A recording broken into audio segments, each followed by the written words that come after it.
turned into passion over a number of years. It used to just be something to fill some time in the evenings. And then I got more and more interested in different techniques. In the 1980s, knitting had a huge resurgence and I did quite a lot then. And then I didn't knit for a while, and it was only really about 10 or 12 years ago that I started knitting again, and I found that I was actually better than I thought I was at it, and there were knitting had come on a long way, and there were some beautiful patterns and beautiful yarns. So I did another garment and something else, and it just crept up on me until it was something that I was doing quite a lot in my spare time. And then I discovered that there was so much out there on the internet and knitting groups, and that I think really solidified it as some really serious hobby for me. There's forums and blogging where you can make really, really quite genuine friendships and interact with people just by putting what you love doing out there, and other like-minded people will look at it and you can look at their things. It's really very positive. I think there's been a more interest in traditional crafts generally, and more value put on the skills to create things. And knitting is a very easy skill to learn.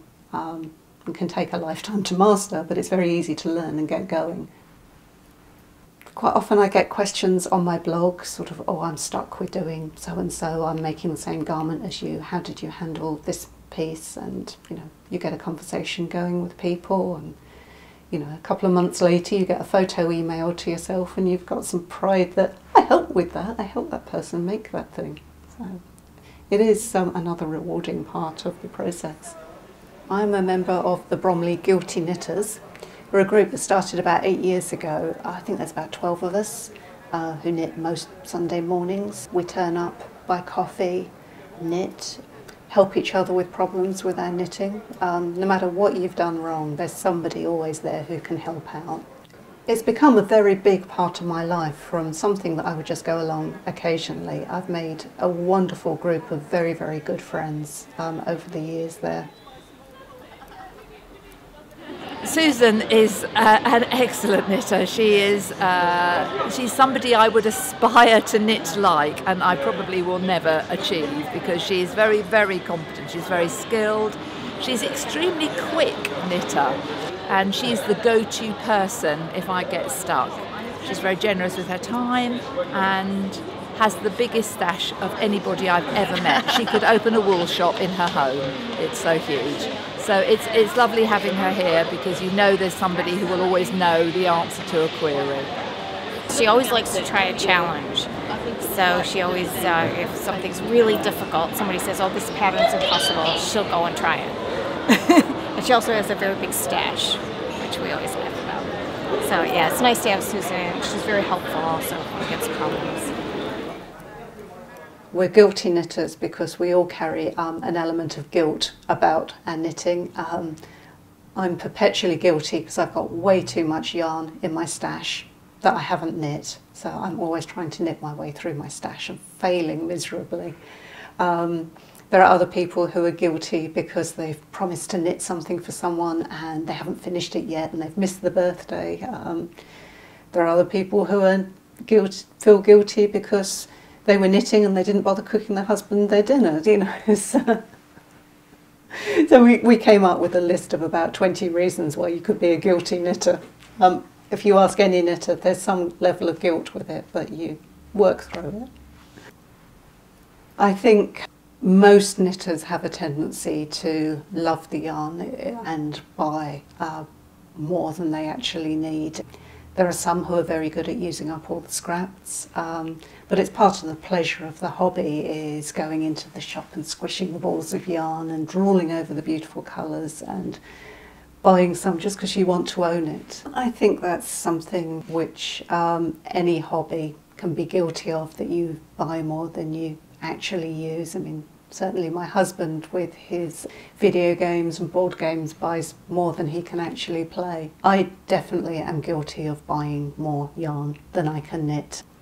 And there are certain yarns that I just can't resist buying. If I see them in a sale, I just have to have more because I might need that colour and it's being sold off and discontinued. And I think Addiction and obsession are two strong words.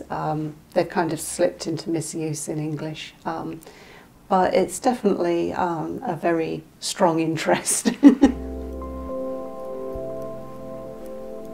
I'm very lucky that I have a job which pays me enough to keep me in yarn, and I can keep my habit up without having to go hungry to buy more yarn. So.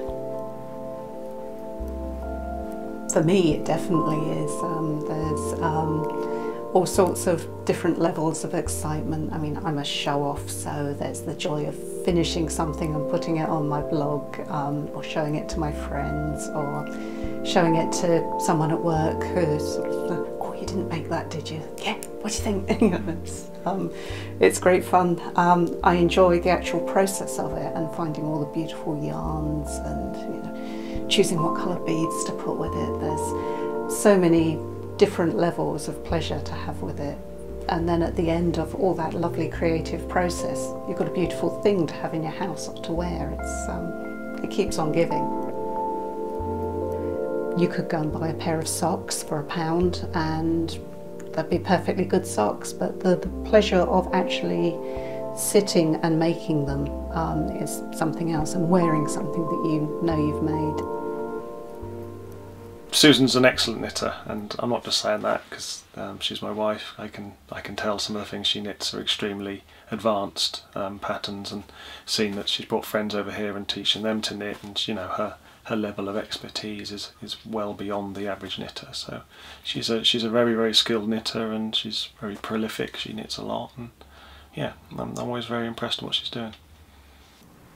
The balance for us, for Ben and I, Ben plays console games, video games, and has his own hobbies. So if he wants to use the TV and he's shooting little green men, he can be playing quite happily, and I will be sitting next to him doing a complicated project and paying more attention to that.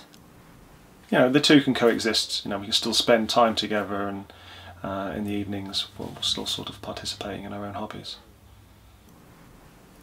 There's a lot of debate if you are a gamer like Ben, whether you should go off and have a separate room to play your games. But if you start pursuing your hobbies in separate rooms, you may as well not be married. You're spending all your free time apart. So we do make an effort to spend our time together and in the same room, sharing each other's hobbies. As bad as I am for buying yarn and knitting things, he is for buying things for his hobbies. So we kind of keep a check on each other, and there's a healthy balance in the marriage. Some of my friends that I talk to online, their husband is very disapproving of them going and spending more money on yarn. So it's smuggling the yarn into the house, and oh no, I've had this yarn for ages, you know, when you bring out the new yarn. So it can cause a lot of disquiet. I do like to make life difficult for me because I like the challenge, and I get a buzz out of struggling and mastering a new skill. So it's part of the fun for me, learning new things all the time and trying to sort of beat the hobby, if you like, that there's this new complicated way of knitting something, I'm going to try that. I don't think so far there's anything that I've ever completely abandoned. I've always managed to master it, so it's quite good for my ego that I can just keep learning new things and keep on building on my skills. I commute into central London for work on the train, so there's a half an hour on the train there and half an hour on the way back.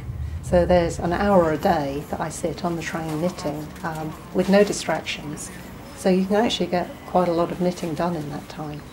I think as soon as you take a hobby that you love and you make it your living, you just change career and you lose a hobby. And I didn't want to ever make knitting into a chore, because now when work is hard and I'm stressed at work, knitting is where I go and hide, and it's my pleasure, and it's where I sort of can curl up and where I can be happy, and I would lose that if I turned knitting into my work. So I just made the conscious decision not to do that. Plus I have an IT career that I've worked very hard at, and I'd quite like to keep that. I like to knit what I want to knit, when I want to knit it, and if I decide not to knit for a week, that's fine. I don't have to answer to anyone. As soon as you start knitting and you have to do it, then it becomes quite a chore. It's horrible to sit there every night, hour after hour, knitting something you really don't like. I don't want to do that to myself.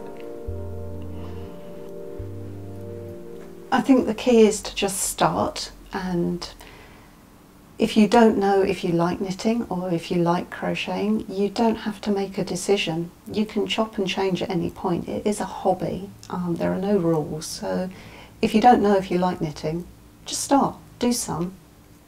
Go to a class, go to a knitting group, pick up a pair of needles, knit something simple without a huge financial commitment or time commitment. And if you enjoy it, do something else. If you don't enjoy it, try crochet, try cross stitch, try making cakes. Just keep experimenting, but don't just say, oh, I don't know, and sit there doing nothing. Just get stuck in and have a go. You might like it, you might not, and you might waste 4 or 5 hours and £5 on a ball of cheap yarn and cheap needles, but you might find a hobby that you absolutely adore.